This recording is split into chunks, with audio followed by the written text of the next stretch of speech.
Are we gonna get batteries, or you're good with batteries? I think we should be good.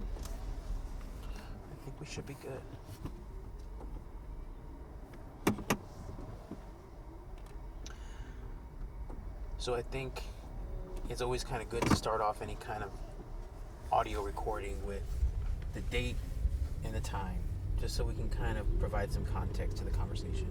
Okay. So today is November 2nd, 2022, and it's Dia de los Muertos, and it's the morning time. Around 10:15 a.m. Yeah. And we're driving. Yeah. You know, we're driving and doing something that we do pretty much every day. You know, so it was kind of cool. I mean, we've done this once before, I think last year, but we kind of never took the podcast along the drive with us. Yeah. So it's like about an hour-long drive. We take the scenic route to Better Buzz in, where is it? Ocean Beach? Or Point Loma. Yeah. And it takes us about a half an hour to get there, half an hour to get back. But it's a nice drive. Yes, it is. It is a really nice drive.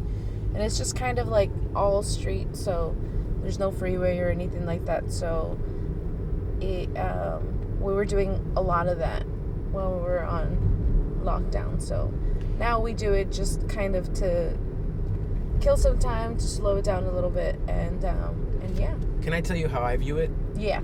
And how I view even this podcast in general, because I think sometimes people are maybe confused of what we're doing here, or what the theme of the podcast is and everything like that. But I truly believe that, you know, since the pandemic and everything like that, the podcast and all these audio recordings have become part of our process, you know, in that we always, you know, at the beginning of the week or anytime during the week, we write stuff down that we need to get done. We always have a lot of shit, you know, the next couple of months we try to plan out as best we can to stay ahead of things, you know, so we write it all down. Yeah. And then we come on this podcast, like the ones with me and you know, and we talk about it. Yeah. Before it happens, you know, trying to like formulate in our mind, trying to take those things that we wrote down and trying to put them into words and holding ourselves accountable. Yeah. You know, so I really feel like this podcast has become like a part of that process, at least the ones with me and you, like where we're trying to make these ideas as much as we can, you know, make sure that they happen. Yeah. What we're talking about happens, you know, and I just, yeah, and I think that's what we do on the car rides too. When we're driving, you know, we discuss these things. So it's like, that's why I think you're right. You're on, you know, on Mondays we usually are like, you know, we plan it, we do all that kind of stuff, but it's like during the week there's so many things that come up where we're like, oh my god, that email, blah blah blah blah blah, or this happened, or we get like this burst of inspiration, and it's like we're then kind of like, you know, in a way are like, oh my god, like let's talk about it. And so we usually talk about it in a car ride. So it allows for us to be able to be like, okay, yeah, let's freaking, you know, let's get in the car, let's talk about the things that, like, even catching up during the day, like, hey, this ended up happening, like, hey, I got like this brilliant thought, you know, whatever. So it's like, I think that the car rides really do help us in our process to like keep like creative juices flowing. Exactly. Yeah. And it's like we're beginning November, right? So it's like November and December. This is like the tail end, the last little bit of 2022. So it's like you always want to end the year on like the highest possible note. Yeah. You know, like whatever the year is, it's like this is 2022. So it's like, damn, like November, December are super crucial. You know, I don't know. I mean, probably for everybody, but especially for us to make sure that, hey, you know, like this year has been an incredible year of like high highs and low lows, you know, honestly. But I think that's most people. But damn, no matter what happened to you, it's so important to fucking end the year on a fucking just a note like that's just so different than any other time throughout the year. Like this has to be like such a special time, because then you're ringing in the new year, you know, and all this stuff, and you want to make sure that right before that you're challenging yourself in some extreme way. Yes. You know, and making sure you fucking do what you say you're gonna do, and fucking just you feel good about the year, you know. Yeah. And we always like, you know, it's like now it's like we're here November, right? So it's like crunch time, like the holidays are here, you know, there's, parties, there's posadas, there's all that kind of stuff that's happening, but it's like it's so crucial for a small business to be able to like obviously like make sure that they do great, and for people to come out and support small businesses during the holiday season, because like we're the backbone of communities. So just kind of getting ready for all that kind of stuff. I'm really excited because we have a lot of merchandise. We have a lot of vintage jackets. We have a lot of just product that we have to work. Dude, we are sitting on so much fucking amazing inventory right now. Stuff that's been donated to us, stuff that we've sourced, stuff that we've gotten from estate sales, stuff that my friend has sent to us from Florida. Like, it's crazy how much stuff there is in the shop right now. But that also is exciting because I know these next couple months, like, there's gonna be like the stuff that Sew Loka puts out. Oh shit. The stuff that Sew Loka puts out. Yeah. Hold on.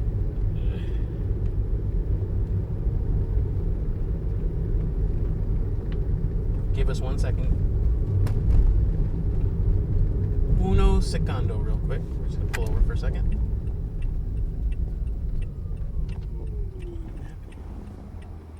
And I think it's still recording. Okay, fine. That's perfect, because it's still recording here. Look at that. Oh, cool. So we're good. So we don't have to have it on the main screen. That's fine. We can have it just like this. And we're recording on audio too. Cool. So where were we? That we have a lot of shit at the shop. Yeah, a lot of fucking shit at the shop. That is the stuff that we put out over these next couple months. It's going to be different. Yeah. It's not going to look like the stuff from last year. It's not even going to look like the stuff from like 6 months ago. Well, I think that like the evolution of like where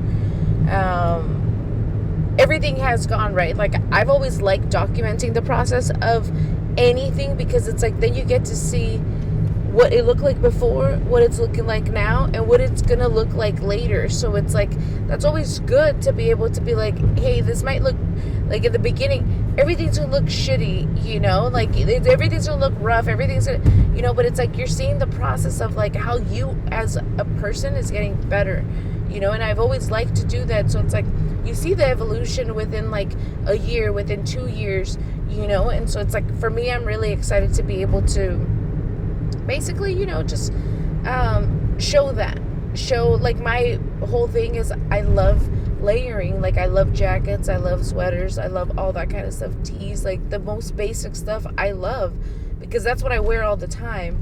So it's like I don't like to overcomplicate it with so many things. So I'm really excited because we're going to be doing a lot of dyeing, we're going to be doing a lot of distressing, we're going to be doing a lot. So it's really like crunch time right now, and it's really putting me to the test of just time management. Yeah, and I think if you're trying to get better at anything too, what I'm saying, like you said about documenting things over time, I think some people think that, no matter what, it's just like always like a clear pathway up, like, what I'm doing now, 6 months from now, I'm going to be here, and then 12 months from now, I'm going to be here, and it's like a straight mountain shot up. But like a more realistic way to view it is that it's like like a stock market chart. Like you go sometimes 3 steps forward, and then sometimes you fucking, it takes 2 steps back, and you 3 steps forward. Like you're never, it's like there's going to be some stuff that you do that is not always going to be up to your standards or what you feel like. You're not going to always be happy about it, you know, but it's like, it's just about doing it and putting it out.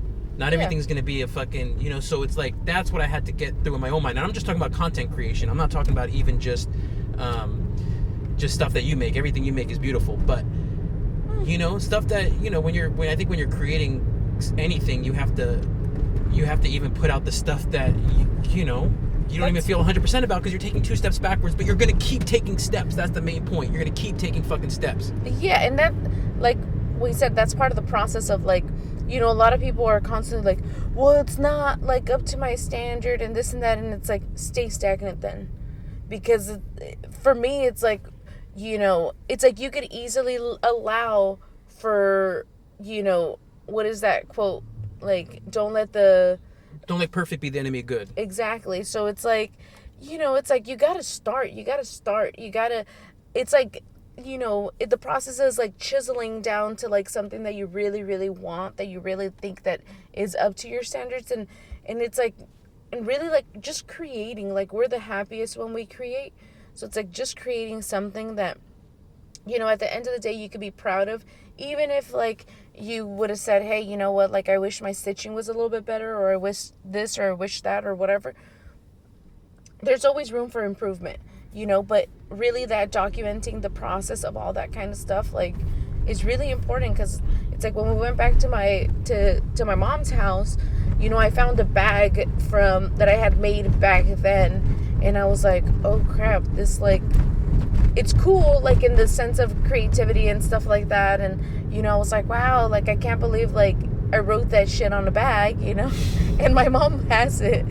And the bag says, too bad you're going to die. Oh my God. And my mom has that bag. Wow. And it's a tote, but it was like an album for a band, And so for me, it's like being able to, like, look back and be like, why did I choose these fabrics? Why did I think these fabrics were good enough? Or why did, all that kind of stuff, like, really helps with future projects.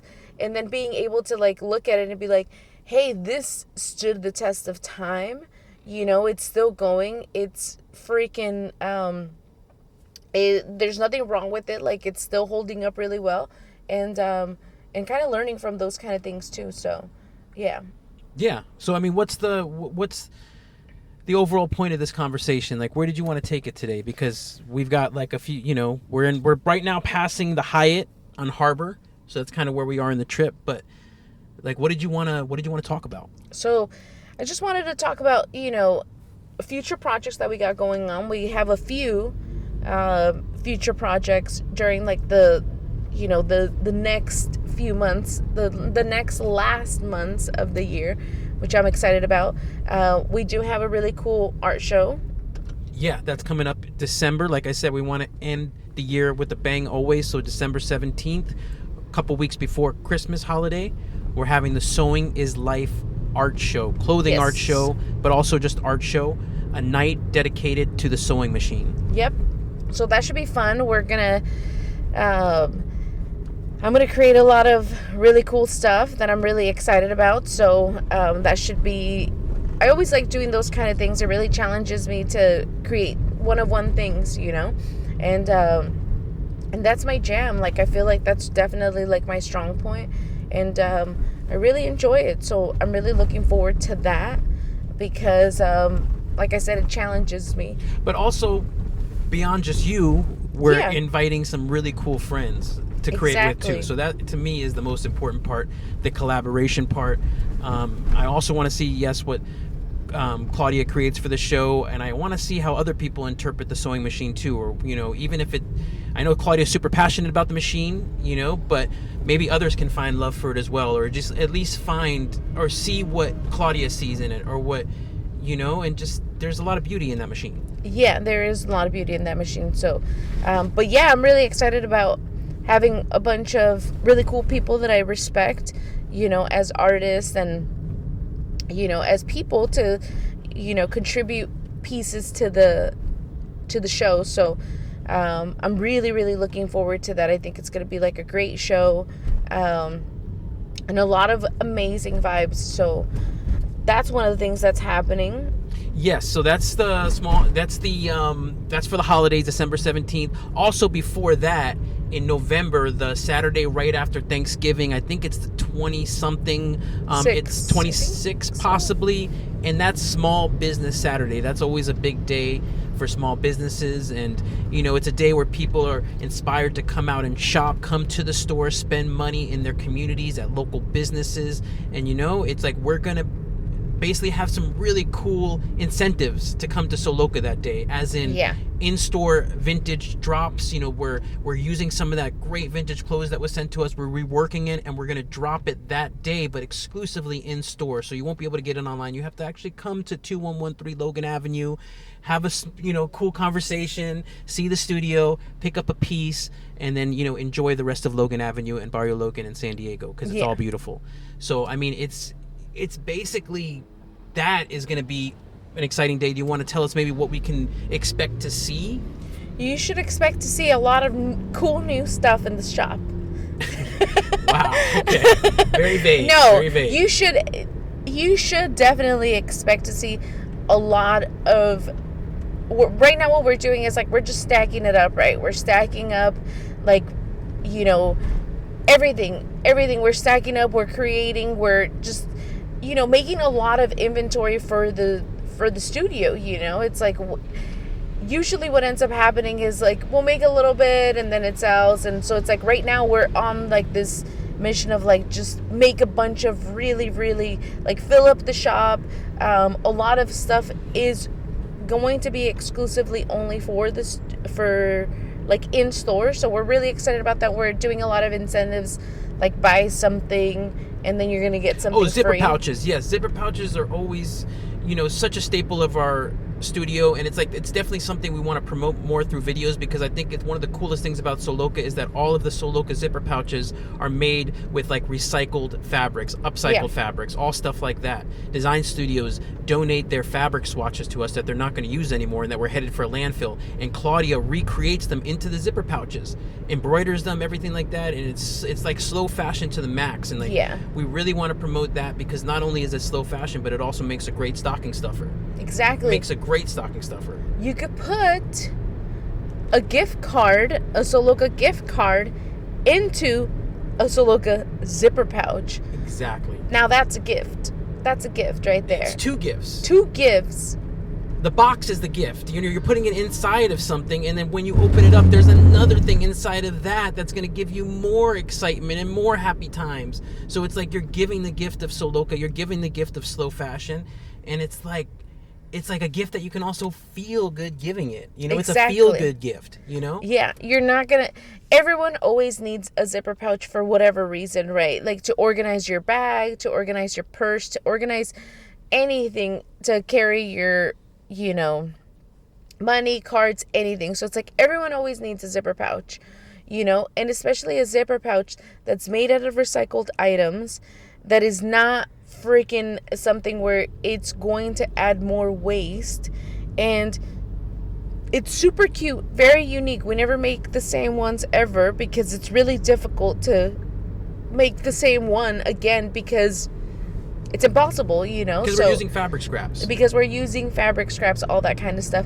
But it's one of those kind of gifts where it's like, that whoever is getting it is going to feel good getting it, because they're also going to feel that same kind of feeling of like, oh wow, like you went out of your way to get me something that was handmade by someone here locally that you could actually meet and talk to and all that kind of stuff. So it's like, I think that there is something, behind a thoughtful gift, like a handmade thoughtful gift. So. Exactly. So I would also say, because we're basically passing the airport right now, our camera that you're seeing right now, it's on low battery, it's flashing red at me, so we might lose our freaking video footage anytime, but you still have the audio, okay? But we're passing the airport, and we really wanted to shift to workshops, because that's an important thing that has kind of come up. We talked about the Nike workshop and everything like that, the sewing workshop, but kind of tell us what the plan is going forward for future Sew Loka workshops. So we've been having workshops, and some of the workshops that we've been having have been like the Smoke and Stitch, which have been huge successes for us. It's been a lot of fun. But thank you, Urban Leaf. Yes, thank you, Urban Leaf. Thank you, everyone that's been able to, like, from the people that come and like volunteer time to like make sure that it's a fun vibe, to just people that come and like hang out and stitch. Like everyone that's involved is like a huge part in making it a success. So we're like super, super thankful for that. But we've gotten so many people that are like, I want to go to a workshop too. And so we did want to open it up to, everyone, everyone's welcome. It's an all ages kind of event. And so we're really excited about that. So just kind of having it where it's like a little bit more of, a diverse crowd, so we're really excited about opening up workshops like that, where it's like you get to come, you get to hang out, you get to embroider a project. And the layout of the studio for these workshops is changing. So we're really excited about that, because it just means that there's going to be more more room for you to like stretch out your legs and to kind of explore the studio, and we want you to be able to do that. So that's the fun part about that. So that's cool. We have like the 21 plus crowd for the smoke and stitch, kind of cool, cannabis consumption, pushing forward cannabis legalization, everything like that, plus mixing with sewing. So we have that, but then we also have like just the stitching, like Smile and Stitch or whatever, all ages, anybody can come and just learn something that's beneficial to them. Yeah. We just lost the video. Yeah. But get this here. If we do this, watch. We're back. We're at Rosecrans. Yeah, so we're about to get coffee, and I really, really need coffee. Why? It just fuels my day. I just need like a little kick in the nuts, a little bit. I need to wake up. Like I'm just, I have like a slight headache, and I need a little boost. That's what I need. But yeah, workshops. We definitely want to make them all ages, where people could come and like, maybe hang out and, just hang out, create something fun. And we really want to offer those because it's like our smoke and stitch workshops have been selling out super quick. So pause. Yeah. Hello. How you doing? Can I start with a regular hot latte? Of course. And regular milk is fine with that. Sounds good. And 3 raw sugars? Yes. And what would you like, Claudia? Can I do a black lavender tea latte? I have cash. Oh, cool. Can I do large? And can you add a shot of espresso? Yeah, and it's a hot one. Ice, please. Ice. Yeah. Anything else? That should be it, right? Yeah. Yeah. Card today. Cash. And your name? Manny? I go take that for you. Oh, cool. Thank you. Yeah. Thank you so much. Yeah, have a good day. You too. Thanks, you too. Here's 20. I'm sure it's going to be less than that. But here's a couple of loose bucks. I think it'll be less than $20 for 2 drinks. No, I know, but you know what? Keep I pushing. think now it is. Okay. And how does the screen look? Like, are we both in frame? This thing is covering the whole entire screen. Oh, so you can't see. So I can't see like what is in frame and what Okay. isn't in frame.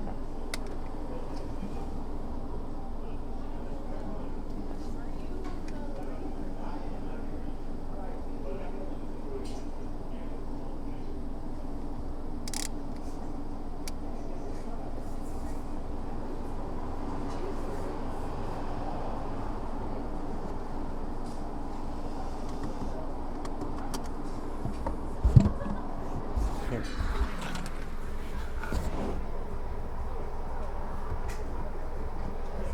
So we're currently at Better Buzz.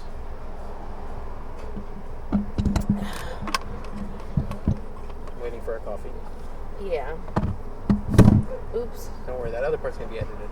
So Which one? our little trying to figure out the phone. Like 10 minutes trying to figure out this phone. It's a learning experience. Everything, I guess. That's what they tell you, huh?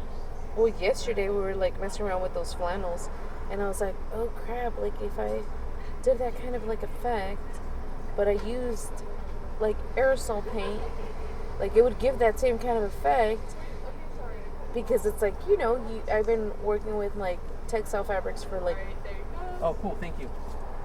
most of my life. Awesome. Have a great day. Thank you. What's that first sip feel like? Whew. Feels like I could conquer the world, bitches. Damn. Why do you choose? Why do you come to Better Buzz? Just for the drive, or do you like their coffee, or what? Because life's better buzzed. But we don't go to just one spot. I feel like for coffee, we definitely have like multiple spots. Yeah, we definitely have multiple spots, like, and it has to, it has to be like something where it's like, it's not like overly sweet, like there's that coffee like taste, it's like, it's not masked by like a bunch of milk and sugar, it's like, it's coffee. you know, and it's like, that's what I like. Like, I like that strong, like... Pure motherfucking coffee. Pure motherfucking coffee. Pure motherfucking coffee that, you know, taste is, I don't know if taste is on the top of my thing when I'm looking for coffee. Like, when I'm thinking about coffee in the morning, I'm like, ooh, I want the taste of coffee. I don't think that's what I'm, at least me, personally, what I am searching for in coffee. I am searching for the effect that coffee has on me after I drink it. Has on, like, multiple senses, not just the taste. You know, like, some coffee really has, like, a fucking... It's like night and day. Like, it will wake you up right away, you know? Yeah. It's strong coffee. I mean, life's too short to, like, eat or drink something that's, like, not good. You know? It's like, I want to get there, but it's like, I want to get there and, like, you know, like, in a nice little ride. Man, this is a nice little ride. But I still drink a lot of soda. I do still drink... No, I do. I quit it for a while, but I drink a lot. I know that's not... Confessions of a... No, well, I got back on it, you know? And it's like, damn, dude. Like, I was off the Sprite for, like, you know, off the Dr. Pepper, Sprite, all that shit for a long time. But, you know, it called me back.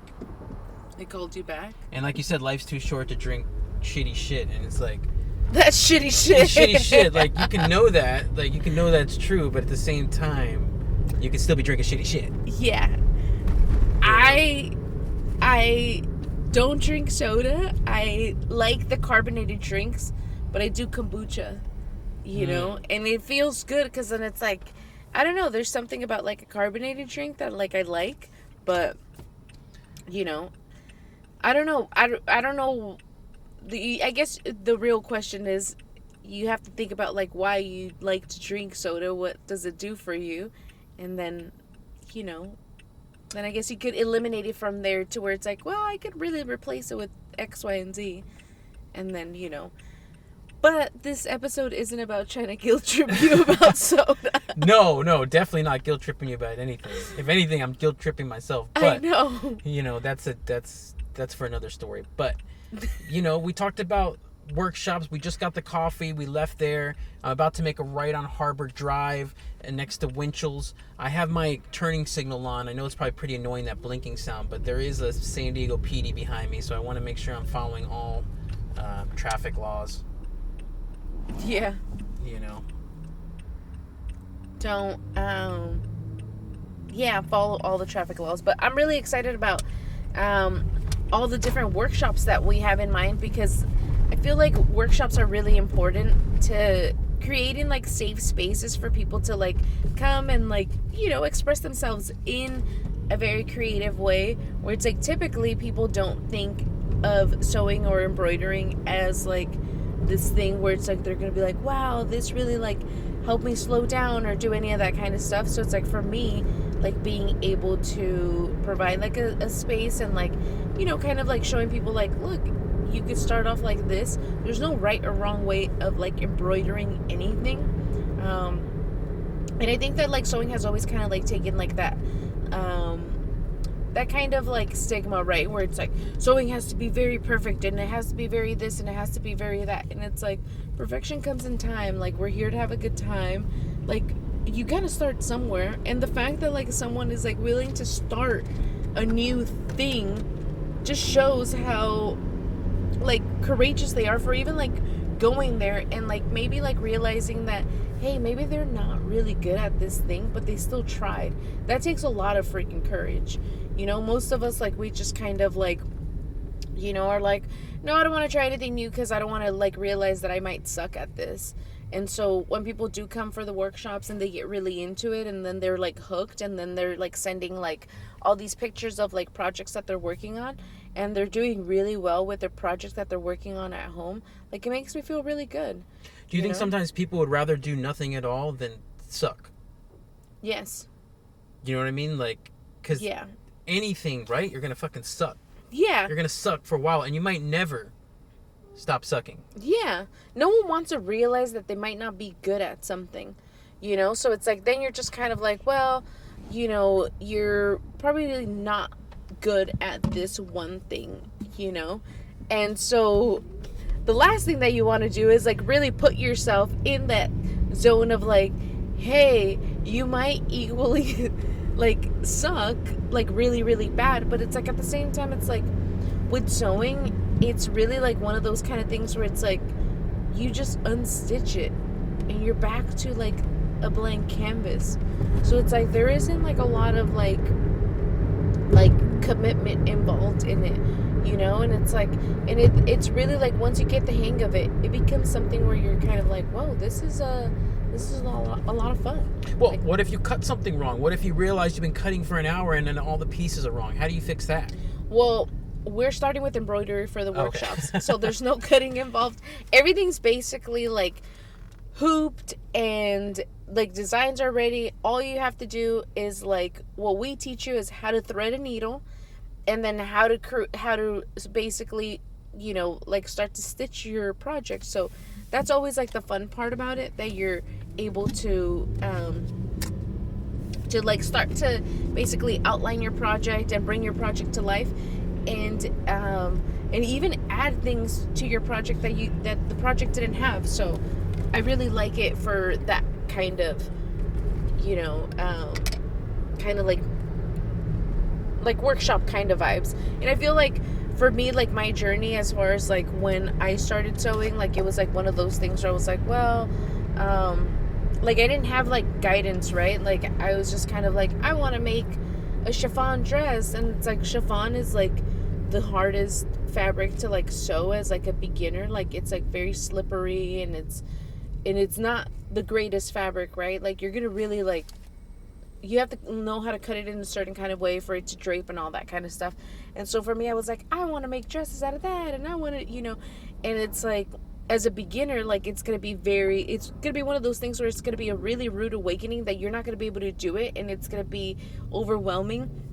And for me, like knowing all those kind of things, like I really wanted to make sure that the projects that we do create, that they are projects that people could like grow into them, as opposed to feeling like really guilty and bad about themselves, you know. And so that's why when people do want to take any kind of like sewing lesson or anything like that, like I always recommend like starting off with something simple, because all these simple things that we have, like a t-shirt, like pants, those are all like basic things, you know. So it's like if you could master the basics, then you could really like start to add different things to your basics that then make them extraordinary. Exactly. If you master the sewing fundamentals, then it's like you take those fucking fundamentals, then you fucking rework it into a bunch of different shit. Those, just mastering those basic fucking shit, you can flip that into so many different products that you can make. So it's just basically fucking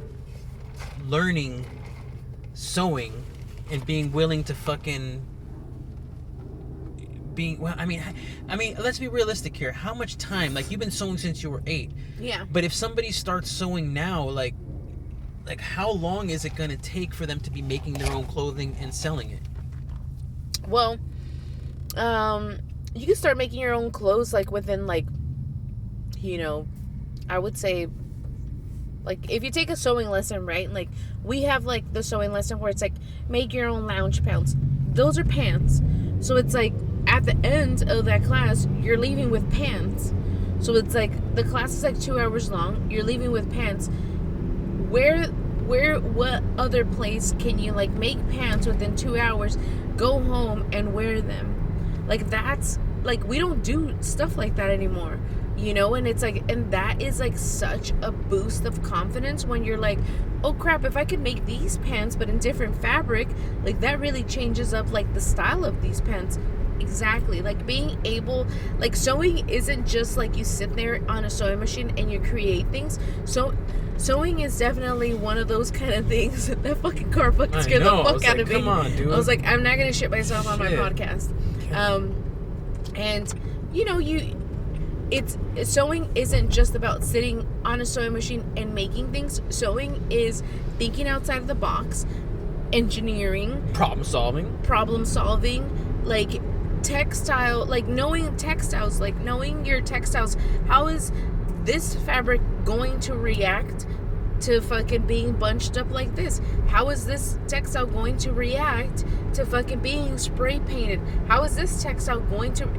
thinking about things like that is like really important, because those are things where it's like once you start freaking adding those kind of things into your sewing freaking library or whatever, or sewing knowledge, it starts to create like this monster of like creativity, where you're just kind of like, oh my god, if I could do this, then I could, like, you always want to like challenge yourself to think outside the box when you are sewing. Sewing isn't just like, forget about what you know about sewing. Sewing isn't straight lines and this and that. Forget about all that kind of stuff. Sewing is such a fun thing where it's like, it's an art, especially if you could create something that's going to be start to finish. And so I'm very passionate about that kind of stuff, because it's like usually like other places where it's like they are teaching people how to sew, it has to be very, very specific. And for me, it could become very discouraging for people to be kind of like put into like these boxes of like, it has to be very specific. And it's like some of us don't have fine motor skills to be able to cut very, very straight lines. Some of us don't have really good hand and eye coordination to be able to cut very straight lines. So it's like, if you're telling people like, look, it's okay if it's a little rough here, perfection will come in time, and so that's my approach of like how you could really get into sewing. But you should still like learn the rules, learn the methods that have been tried and true for fucking years and stuff like that. Not be afraid to learn the rules that have been set forth before you try to go break them. No, yeah, for sure. You know what I'm saying? Master the rules first, and then if you want to fucking go crazy with it, but don't start off going crazy with it without even knowing how to do any of the fundamentals first. Exactly, yes. Yes, because for me, like, it's like, last week I was teaching, the kids, like, I was like, all right, we're going to make pants. Last class, we're going to make some pants. And, I had one of my students, and he was like, I'm going to make another pair of pants. And I was like, fuck yeah. So in one class, he made 2 pairs of pants. And his whole thing was like, the first one was kind of like, iffy. And like, I really want to like see what the second pair is going to look like. And I was like, wow, like, that's freaking great. Like, that he's able to like basically, kind of like see it like that, where he's like, hey, you know what, first one wasn't that great, maybe second one, what is the second one, how could I change, how could I make it better? He was already thinking about those kind of things. And for someone to think about those kind of things of how it's like really trying things on and being like, well, it feels weird right here, what did I do wrong there? Mm-hmm. And really taking like responsibility, like, hey, you know what, I might have not cut these pants right, and like I did have a student in the class where I was like, you didn't cut the other side like correctly, like this is just like a rectangle piece, like there's no like actual curve. And he was like, no, I did. And I was like, all right. I'm like, you want to, whoa. Oh, sorry. You want to a little bit of short freaking stop.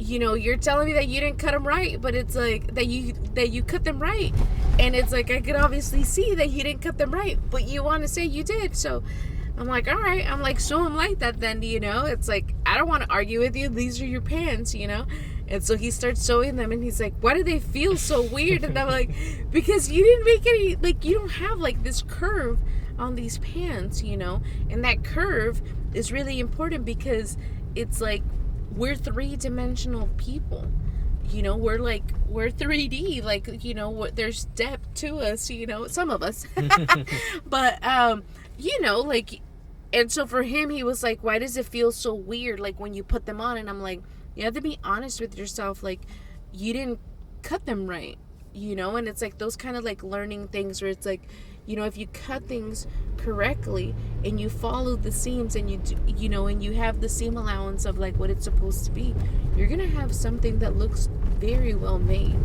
But it's like with anything, if you allow yourself to follow the directions, you're gonna make something really cool. But some of us don't like to follow directions. We always want to do our own shit. Yeah. But that usually can lead to disaster. Yeah. That sounded really dark really quick. It leads to disaster. We're passing Kettner Boulevard here on Harbor Drive. Getting right back, kind of maybe like 10 minutes from our house. Loving the coffee, loving the conversation, loving the time, the freedom of this time, you know? Yeah. That we get to spend together, plan our day, plan our business, plan our life. You know, to me that is so fucking crucial. So crucial. You know, but now it's just about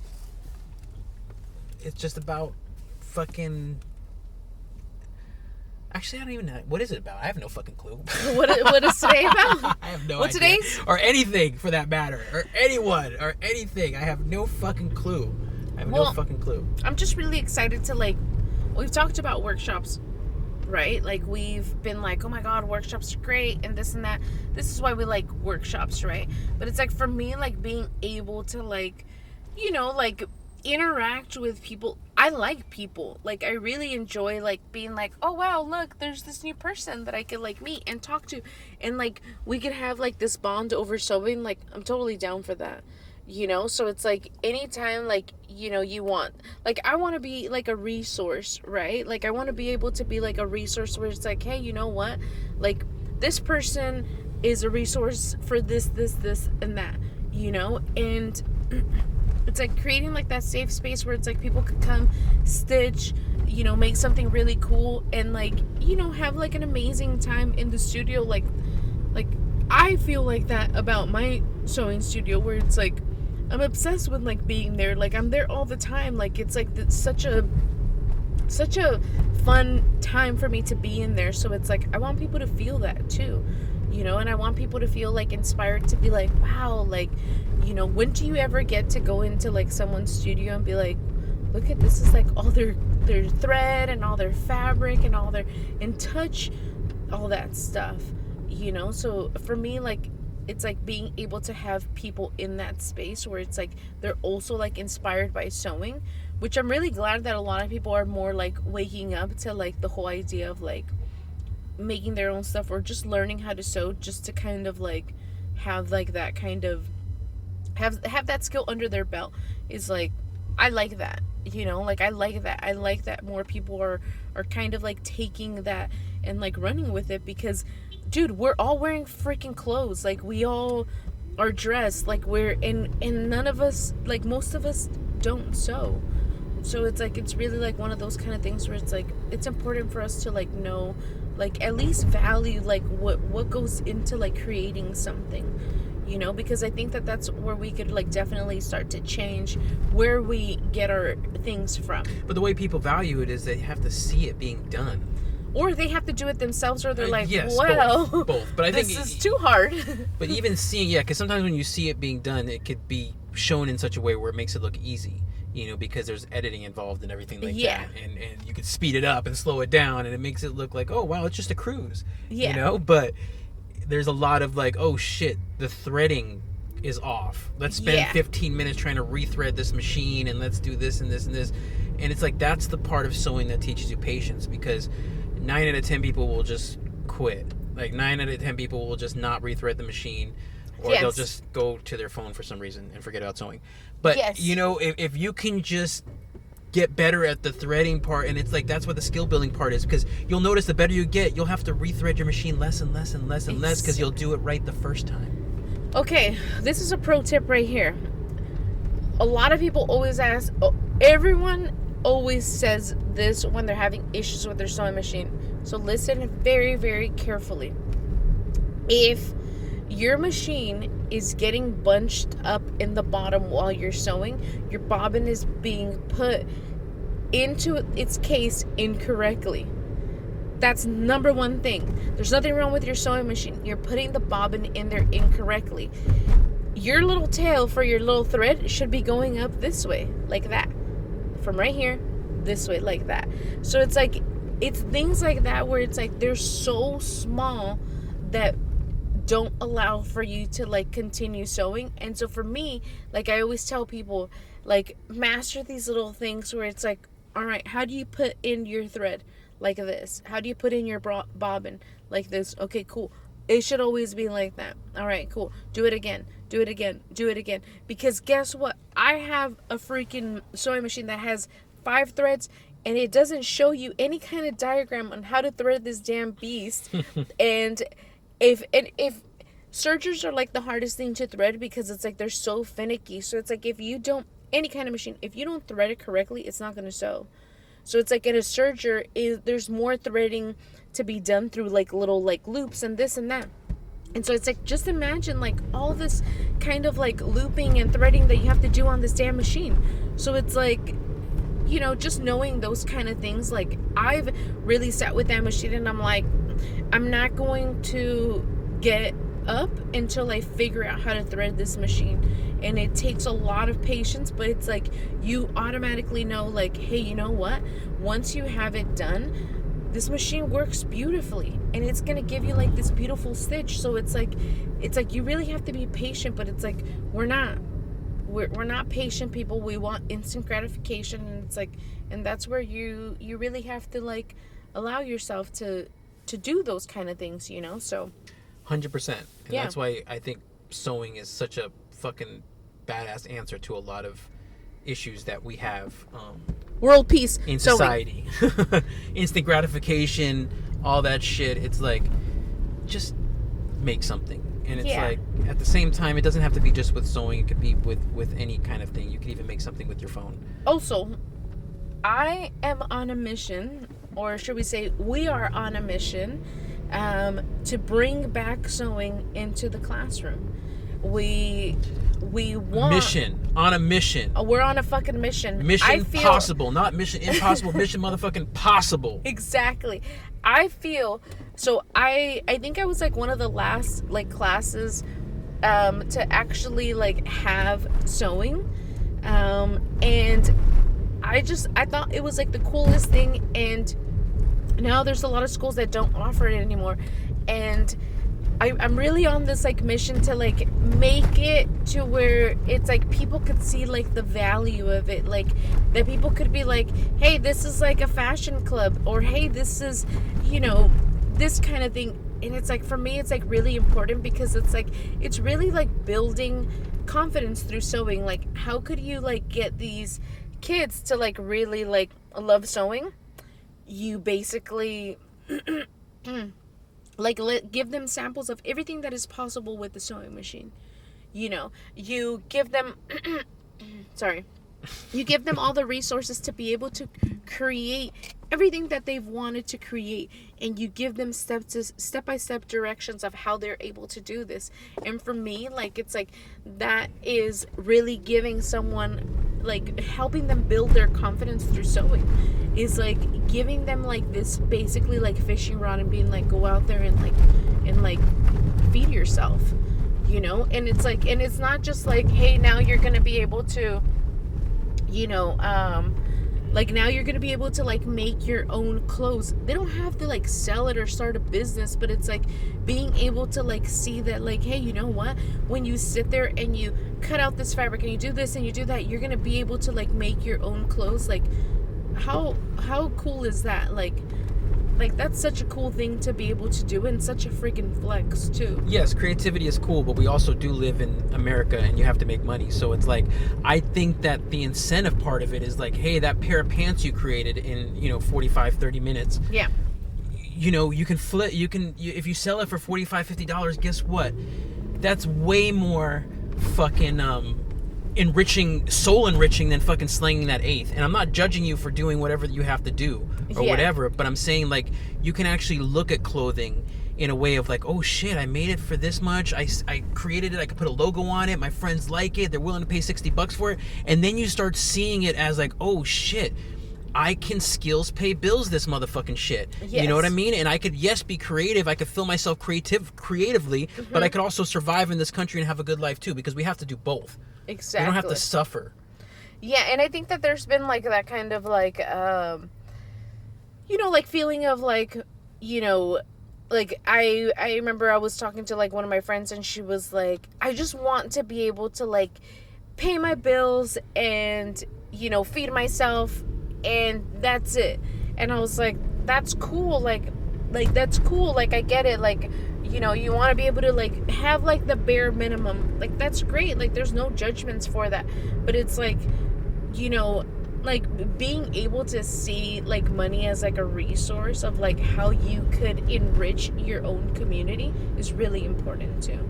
It's like everyone talks about like, hey, I want to be this person, like I want to be a lawyer and do pro bono stuff. Okay, cool. But it's like there has to be a step of how you become that lawyer where you're able to do pro bono work, you know. So it's getting there, right? Like it's like, how do you get there to like where you could actually do things like that? And so for me, it's like it's really being able to be like, hey, you know what, like the support, it's not just, you know, you're buying a t-shirt. It's like you're really supporting like our whole entire cause of like, you know, who we are as like a family, like what our values are, like where we want to put time and effort, you know, like how we're impacting like the next generation of like not just like designers, but like the next generation of like, you know, people in our community that are going to vote, that are going to be able to like, you know, pass laws, that are going to be able to like change shit. So it's like, how do we do that? How do we like continue to influence them to where it's like they're becoming productive members of our society through sewing? Damn. That was beautiful, babe. And that was like fucking right on time too. We literally just parked back at the house. I think that's like a nice little bow on the top of the cake to kind of end the beautiful podcast with. Also, I got coffee on my sock. Oh my god. That actually looks like a really cool design. Oh, thanks. It's a pot leaf. Let's spill coffee on a bunch of clothes and see if it works. I'm sure it will. I'm sure it will, especially if it's black coffee. Like really good coffee. Like dark. I'm sure we'll be able to dye some stuff. But yes, just a small recap. New merch coming soon. Yes. Workshops for all ages. And Small Business Saturday sales, vintage drops. Yep. And the art show. So we're really excited. We have a lot of things going on that are going to keep us busy. So, yeah, like, thank you for coming on this ride. Thank you. We're trying to make this podcast informative, entertaining, and, you know, we're just trying to make these things that we think about come true in reality. Yeah, we just want for you to, like, have, like, this little glimpse of, like, who we are as a couple, too. And, like, our journey through our entrepreneurship and, like, how we work together. Because it's, like, I think that, you know, having, like, this alone time where it's like me and you are in the car and we're having these conversations and this and that, I think those are so crucial to, like, to let people in on those kind of things, because it's not just me where it's like I have these brilliant ideas. Most of the time it's like it's me being like, hey, and then you're like, okay, cool, like if we kind of could define it a little bit more, it creates a really great idea. And so it's like being able to, like, you know, see that, like, how we are working together, like, because it's like we're both invested in it, because it's our business. It's both of our business. It's our family business. It's our future. It's the future of our daughters. So it's like we're more than just invested. Like, we're trying to build an empire. And I wasn't into sewing at all before I met you. And I basically fucking really got to see, like, all the behind the scenes and all the potential of what it can make and everybody like that. So I'm the best test case for it. I am somebody that had never even seen a sewing machine until I was 30 years old. Yeah. You know? And now it's like, oh shit, like I fucking am going to dedicate a lot of my life to sewing. So but I would only do that, and I would only switch my whole fucking career path around because I believed in it and I believe in you. Because he wanted some of this. I could have. Come on, either way, I could have. Either way, no. But I'm just saying that it's like, yes, there was a belief that not only that in sewing, but that you are the person that can do this, and I have a belief in you. And that's why I'm dedicating this time to it. But it's like, and I know that somebody who works so hard for something and is so authentic about something, that it will eventually come to them. I would dedicate my whole life to that purpose. I'm gonna share a quick story. And this is like back when we were still living in LA and we had just met. And I remember I was like, wow, who is this guy? He's so cute. And, you know, all this stuff. And he had asked me, he's like, what do you do for fun? And like, dating was like really hard because it's like, no one wants to freaking know that you fucking sew. Like that's like such a like ugh, what the fuck, and I was like, you know what? And I was like, I sew. And Manny was like, you do? And I was like, yeah.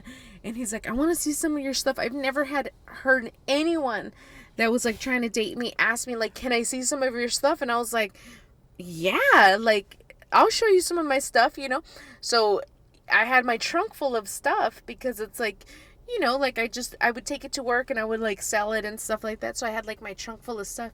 And you're looking at it and you were like, oh, I want to get this for my mom and for my sisters and all this kind of stuff. And I was like, all right. And so you paid me, and you bought these like totes and stuff like that. And I think I sold you like the totes, like $40 each or something. And so you got like some totes and you got like some zipper pouches and stuff like that. And I was like, fuck yeah. And so I'm like, damn, I just fucking made like a really good sale and this and that. And I felt all like good about myself. And I was like, this guy's really cute too. And I was like all into it. And then freaking like 4 months down the line, I'm like, something had happened to your car and it like broke down or something and we needed like a jack or something. I don't know. So I'm looking through your trunk and I find the damn tote bags. Yeah, I was like, this motherfucker never sent his mom the tote bags. It was 10 years plus ago, and my life at that time was followed with, or it was a lot of good intentions and a lot of bad follow through. Okay. So the intention was there of like, oh my God, I am genuinely interested in your art and I know this, my siblings would love this and I know my mom would love this and I bought it with that intention. Yeah. Now, 20-something-year-old Manny, that was the part that I was good at. The part of sending it off was the tough part, but it didn't mean that I loved you or your work any less. Thank you. You have to forgive people for their shortcomings. I think I took them back and then I basically like ended up reselling them. I mean, And I'm just... every story has like some twists and turns to it, okay? Yeah, but the beginning, that was just, I think that was cool that we were solidly interested in each other. I know you walked into the dispensary. I think I sold you some weed and then I bought some of your tote bags downstairs. Yeah. And it's been like a love story ever since. Bumpy. Bumpy as fuck. But we're still going, so. We're still going, yeah. And I think that, I feel like, we've always been like the kind of people where it's like, oh my God, we like to have projects. We're project based, right? We like being able to see things come to life, and I think that with the sewing studio there's something every single day where it's like you're constantly like, oh shit, this is coming to life, this is coming to life, this is coming to life. And so it's like it's just this constant kind of like art project that we're kind of like curating, and it's getting better and it's getting better and it's getting better. So it's like it's awesome to be on this journey. And it's like I like it's like I think that like we've talked about it, like we like documenting things, and I think that this documentation is like really important because it's like it's just showing you like our start, our middle, where we want to go, and like where we'll be, and it's like even having like these very intimate conversations of like having like these stories where it's like we're putting ourselves in like these vulnerable situations. It's really important because it's like we don't know if that's going to inspire someone, and it's like, and like I've always been like the kind of person where it's like I don't want to suffer in silence. I want all you guys to suffer with me. Oh my God. Wow, I never knew that. No, I'm just kidding. She's not kidding. I want for people to like be able to understand that they're normalizing it, Mm-hmm. So yeah, but we're here. Time to get to work. We got Let's go. a lot of shit to do. We got a lot of shit to do. All right, cool. Peace. Let's make sure we're still recording. Here you go. I don't know if we're recording or not, but yeah, there we go. You want me to stop this? 36 minutes. Look it. Is it still? An hour and 2 minutes. Nice, dude. Manny's 2-minute movie review. All right, everyone. Today we're going to talk about the film Tar. I recently saw the film Tar, and it was a really well-made film. Slow burn, no doubt. You're going to be watching it and you're going to be thinking, man, there's a little parts where it gets a little slow, but that's where your mind has to kick in and be like, I need to give this film my patience. I need to give it time. I need to trust it, and I need to fight off this reaction in my mind to just get bored.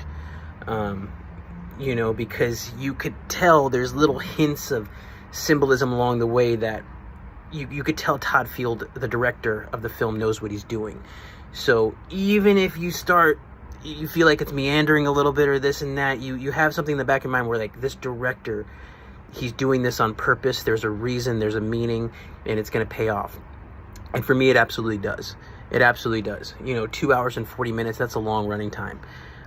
But when you're watching the final scene and when you're seeing the whole story come to fruition, you're like, wow. When you leave the theater, you're like, that was worth it. That was 3 hours of my time well spent. I'm getting nourishment out of this. I'm getting everything I need in a film. I'm getting in this film when it comes to direction, when it comes to acting, when it comes to the costumes, the music, everything. It's on fucking point. What else can you ask for? It's a real treat. Cate Blanchett is a legend, and everyone should see this film. But just know, it might be a little bit of a slow burn, but just keep going with it. I promise you it's worth it. Later, guys. Or later, everyone.